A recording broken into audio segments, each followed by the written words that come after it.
New members touching down here in Washington, getting their first taste of life on Capitol Hill. We're talking to several future lawmakers about how they're approaching their new jobs in Congress. Congressman-elect, what kind of feeling do you get hearing that? You know, it's funny. I was a military guy, and each rank you kind of get used to hearing that next rank. It sounds a little foreign to you at first. And then when you go to medical school and you get called doctor for the first time, it's just another evolution in who I am. And it's exciting to be here taking part in history and something that only a few people get to do. And so I'm very honored.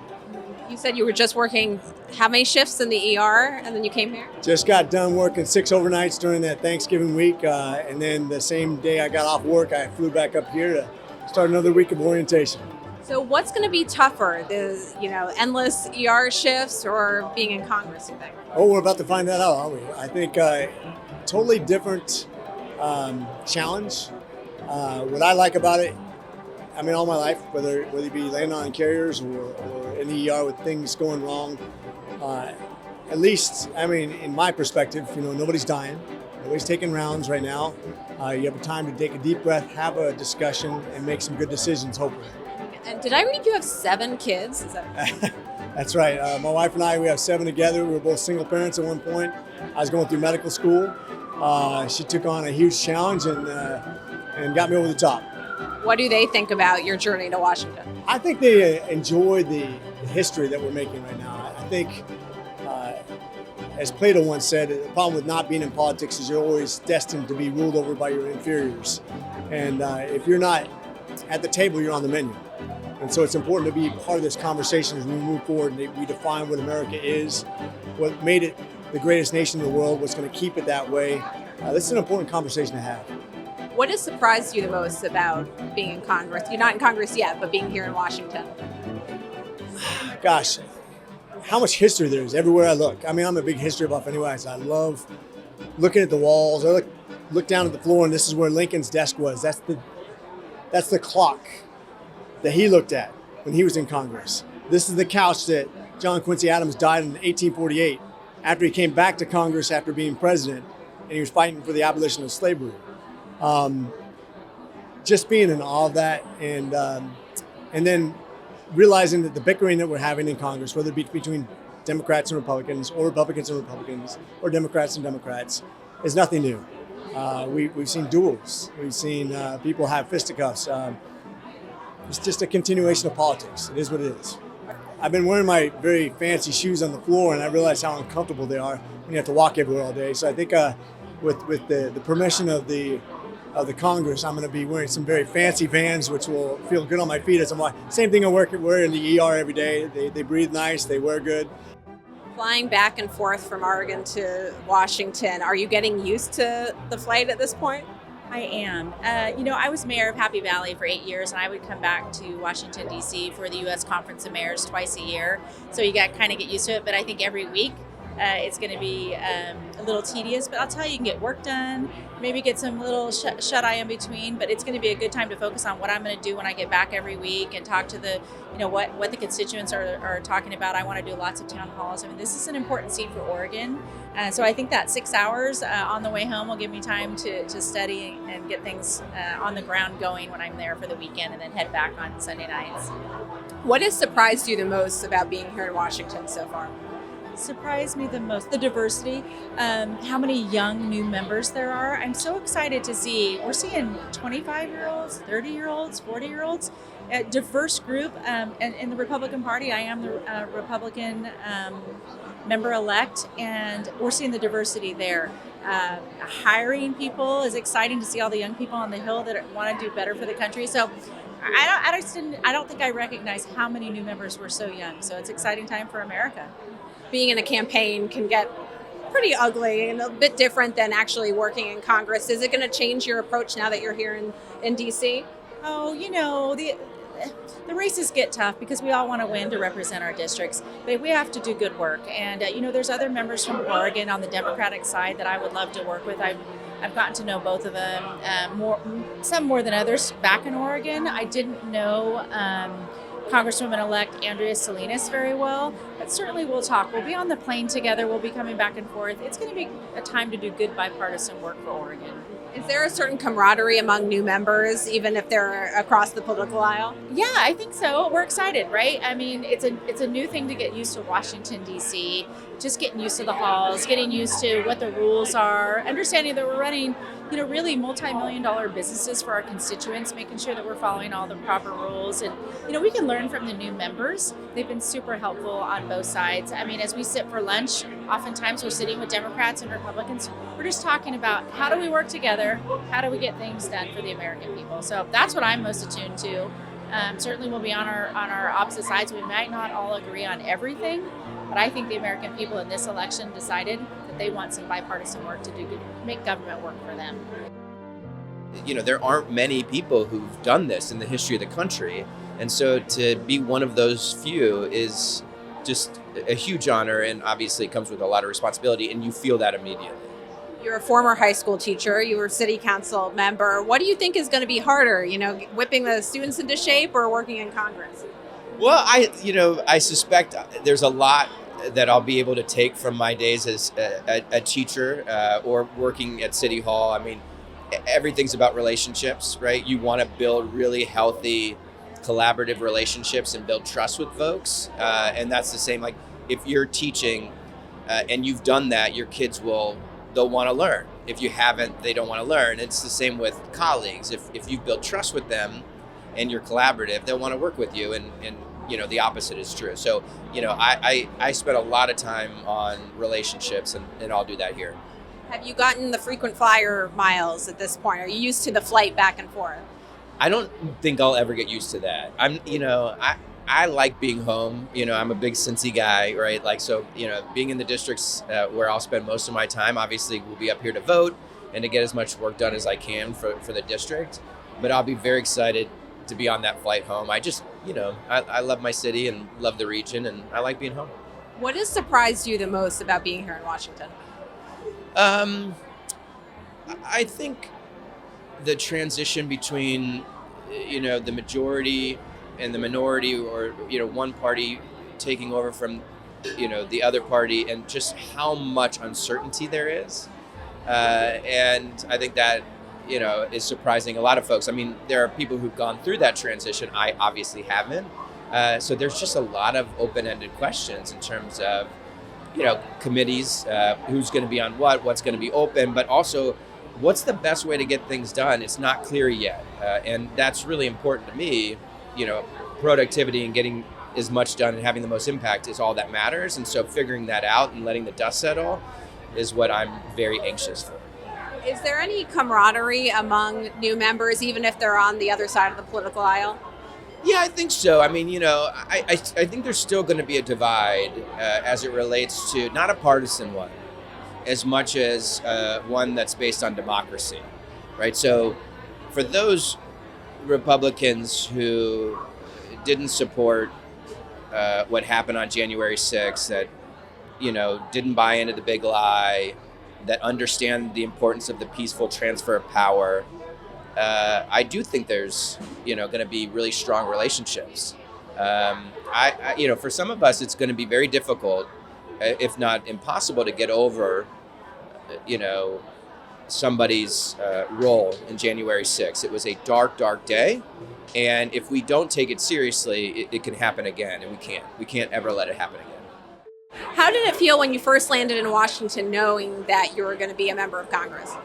It was kind of a surreal experience, and then going to the House floor,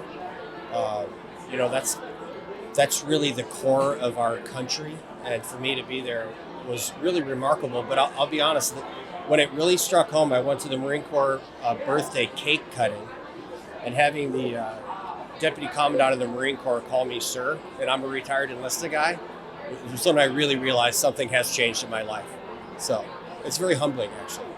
You were in the military, you said? I'm a retired Navy SEAL. I was in for 26 years. I did 5 combat deployments as a SEAL.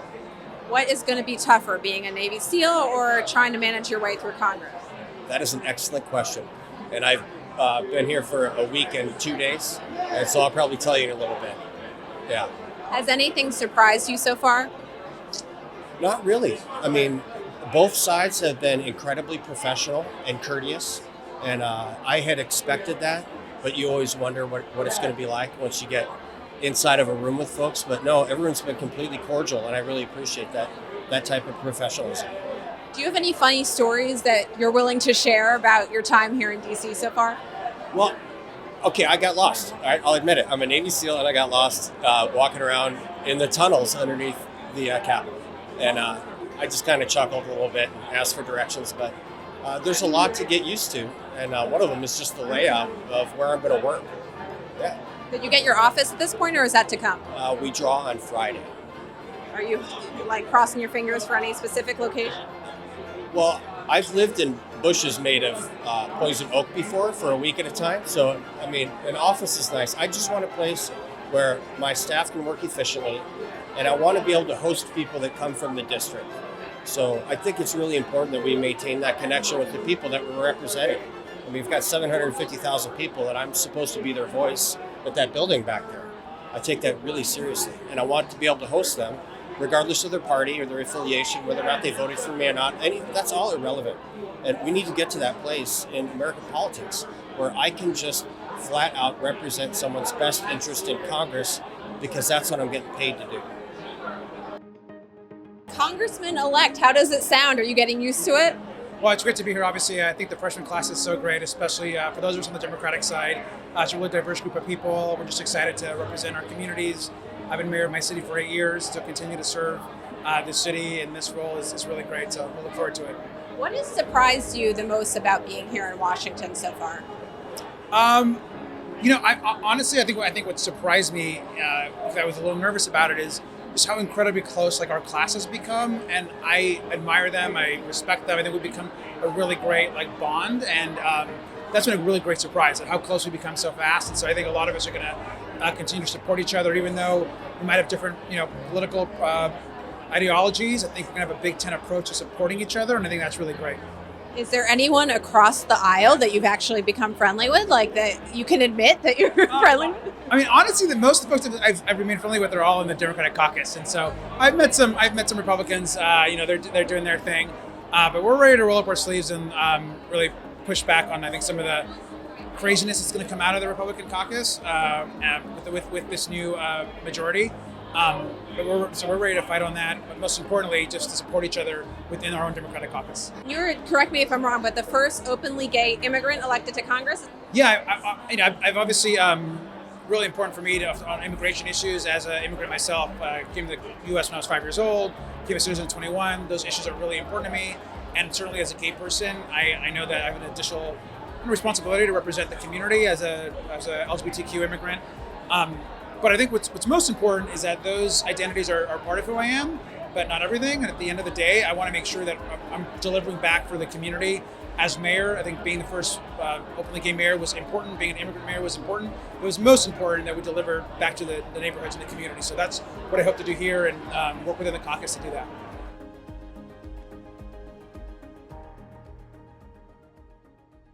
Our first panel tonight features two voices of the 117th Congress. They are just finishing their first term, and we talked backstage a little bit, and they have some wisdom to share. All right, Congresswoman, I just wanted to ask you we have some incoming members now.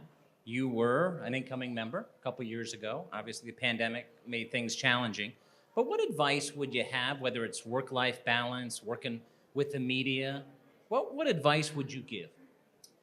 This is one of the toughest jobs you could ever have. I would say, in terms of any advice that I have, I would tell all incoming freshmen, all new members, not to forget why they're here in the first place. You're here to serve your constituents, and there are a lot of things that go on in DC that are very challenging. You may pass bills, you might not. You're going to vote on hundreds, if not thousands, of pieces of legislation.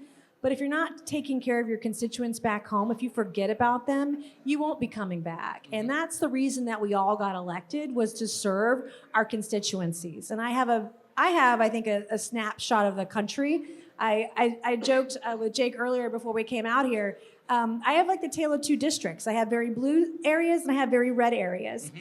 And I remember when President Biden was talking about pardoning the pot crimes at the federal level and looking at descheduling or rescheduling, cannabis.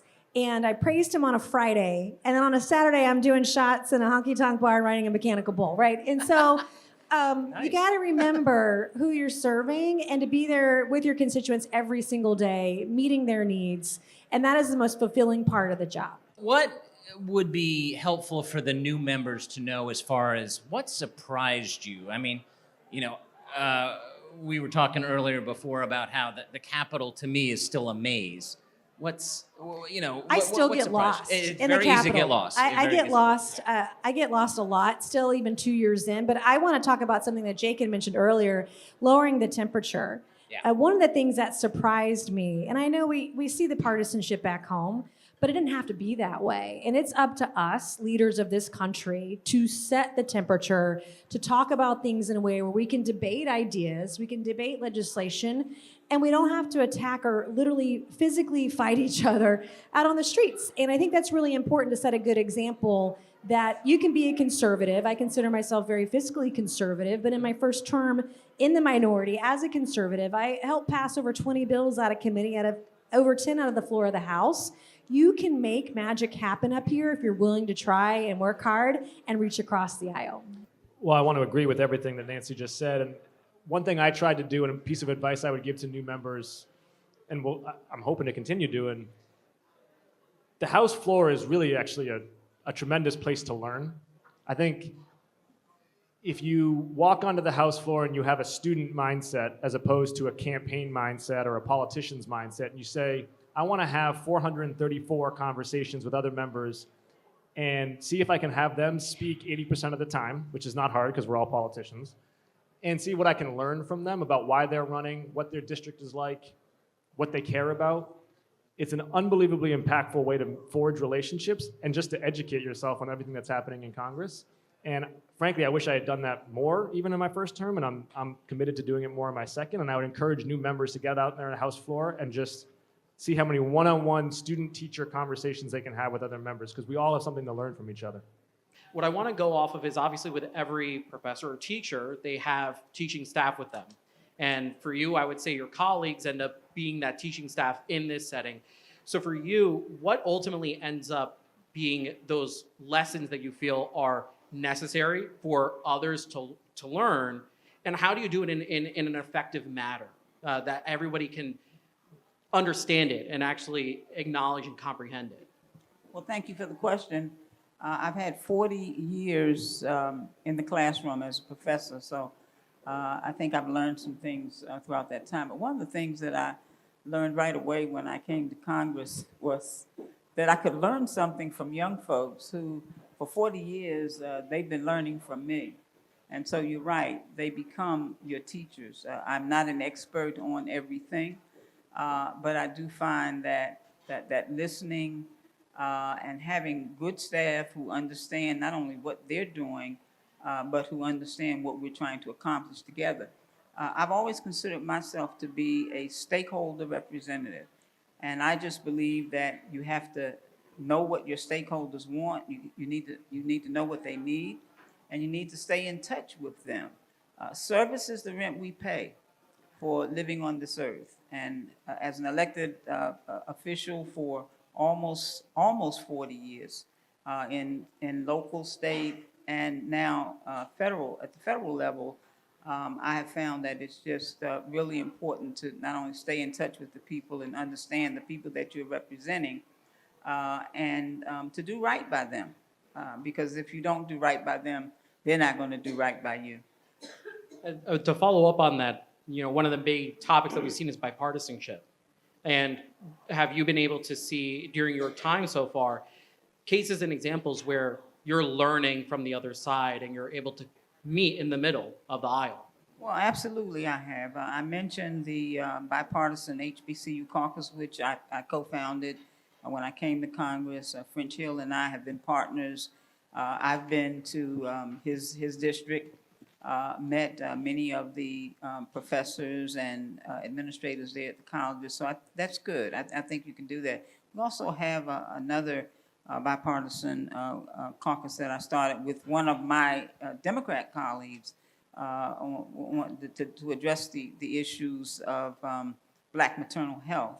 And we have a variety of colleagues in that caucus as well, because health is one of my H's. I have 4: health, higher education, hunger. And those things are just really important. But yes, it's an opportunity for me as an educator who taught for all those years to continue to learn and to do some teaching here as well.